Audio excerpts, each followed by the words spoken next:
Bien, encuentro número 23, si la memoria no me falla, puede hacerlo, no soy Funes el Memorioso, el personaje de Borges, de este ciclo que hemos denominado libros para atorrantes, es decir, libros para gente como uno.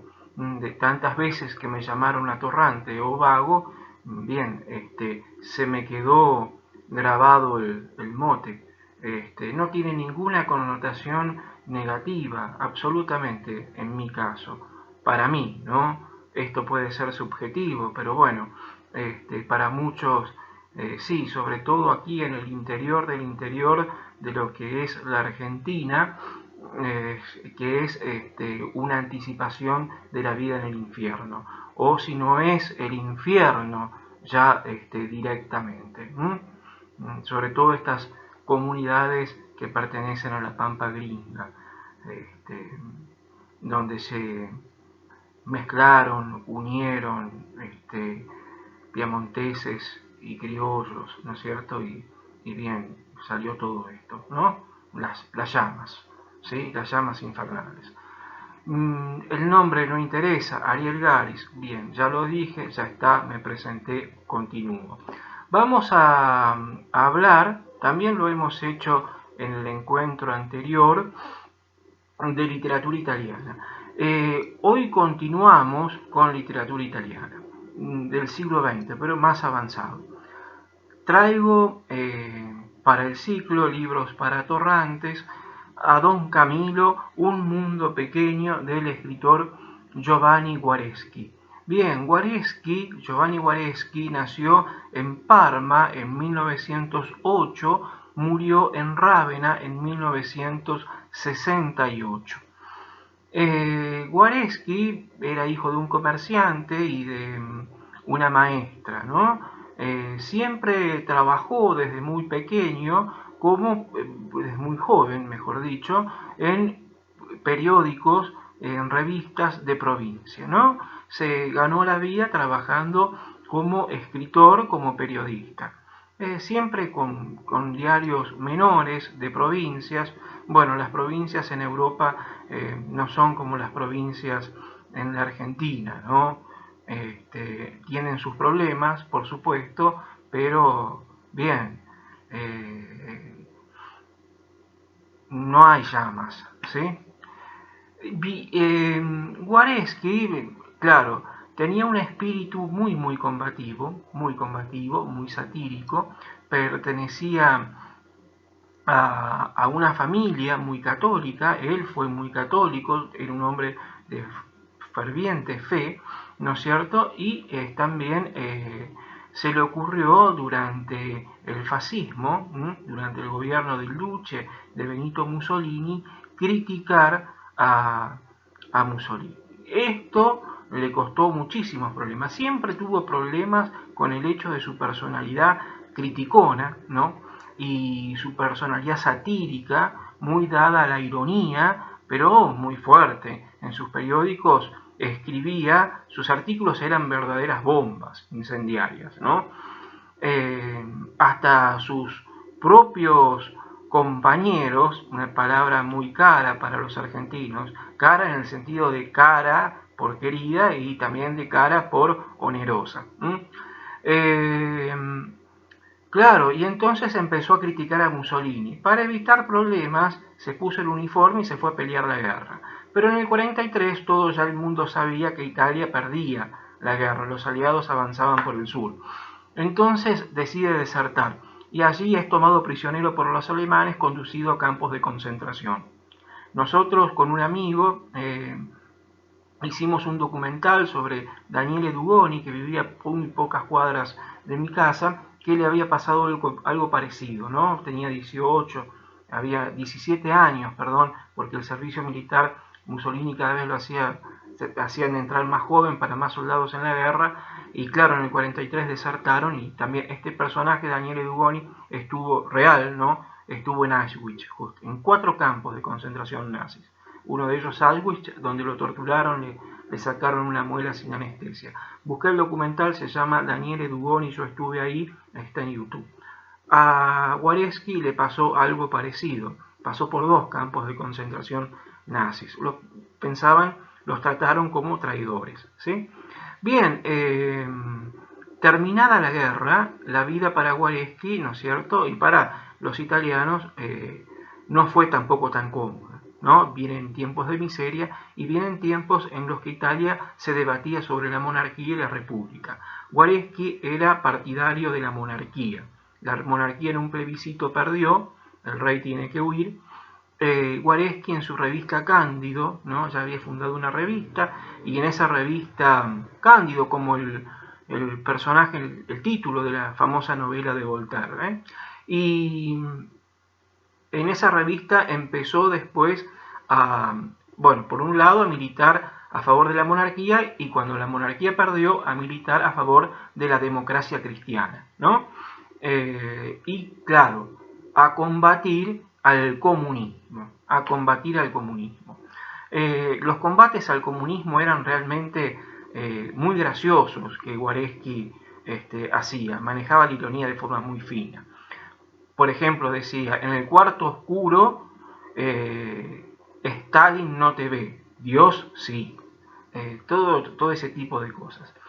Y en el año 48, comenzó a publicar la saga de Don Camilo. La primera fue esta, Don Camilo, un mundo pequeño. Luego, en el 53, la vuelta de Don Camilo, y continuaron en la década del 60 el camarada Don Camilo, y Don Camilo y los jóvenes de hoy, que ya Guareschi no pudo ver porque murió antes, en el 68, como te dije.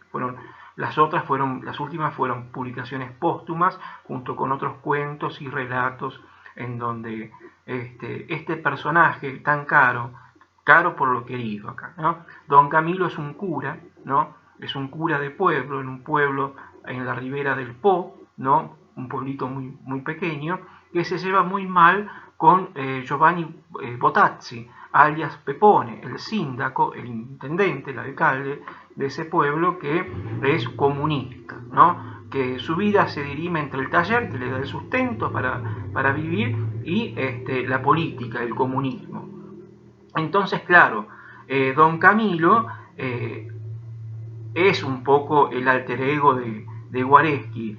En Don Camilo habla Guareschi y las críticas que le hace al comunismo, justamente en ese pequeño mundo que es un pueblo en las orillas del río Po.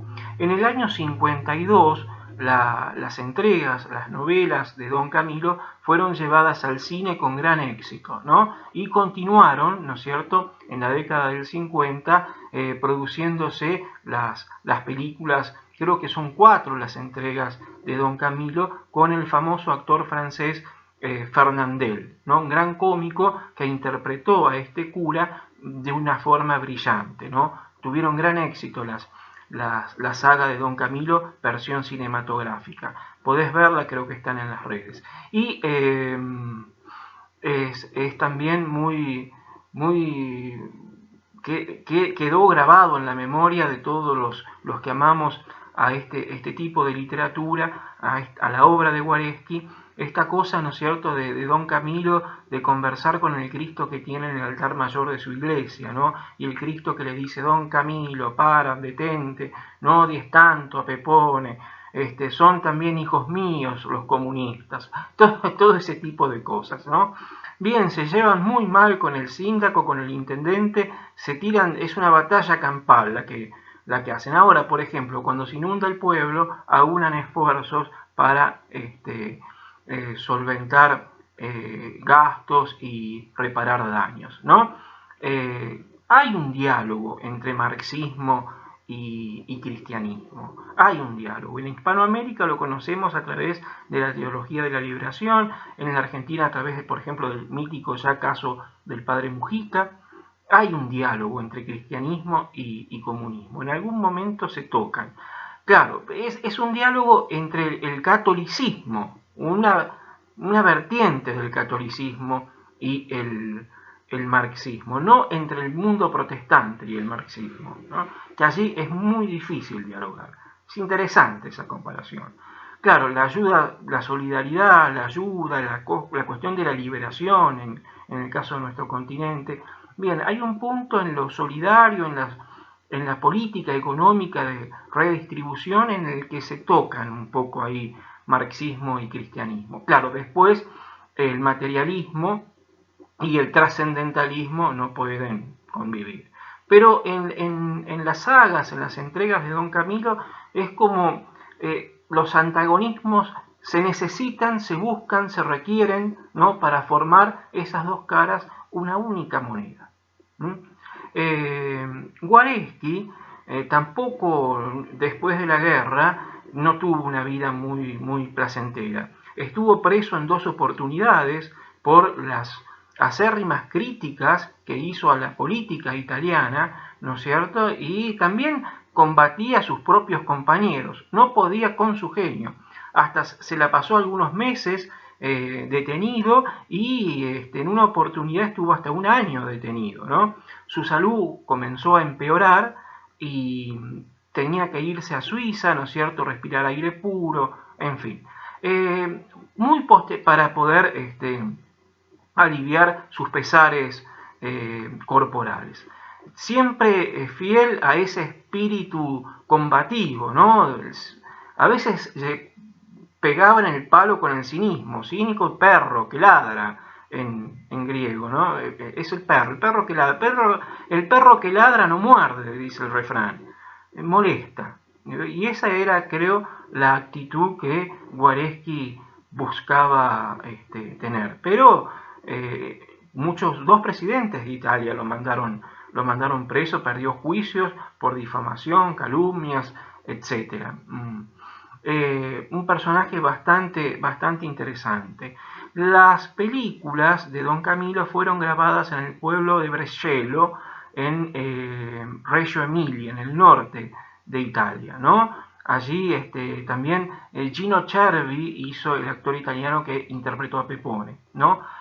Don Camilo y Pepone, entre esos dos, ¿no es cierto?, personajes van estructurando la saga y bien, la van haciendo bastante entretenida. Posteriormente se hicieron muchas versiones, las más actuales, por ejemplo, de Terence Hill, Trinity, que no tuvieron, a mí me gustaron muchísimo. Están también Trinity, Terence Hill lo hace muy bien a Don Camilo. A mí me gustó su interpretación. Y Don Camilo existió, se llamaba Camilo Balota, y era un cura que también fue preso en los campos de concentración alemanes durante la Segunda Guerra Mundial.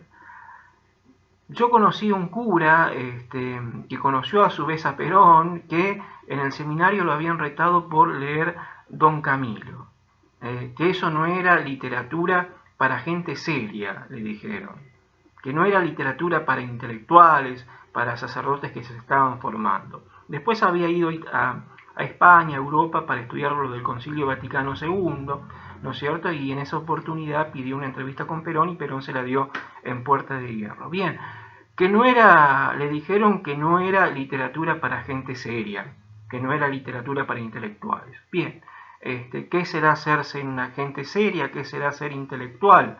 Y este sacerdote me decía, yo me reía a carcajadas con las historias de Don Camilo, lo tenía ya como un modelo. Bien, claro, es justamente un libro para que lo disfruten atorrantes. Bien, intenté ser un poquito como Giovanni Guareschi al principio, pero el perro que ladra no hay que tomarlo en serio porque no muerde. Bien, hasta luego, hasta la próxima entrega y con otro libro y demás. Se termina todo muy pronto por la cuestión de tiempo, disculpen. Chao.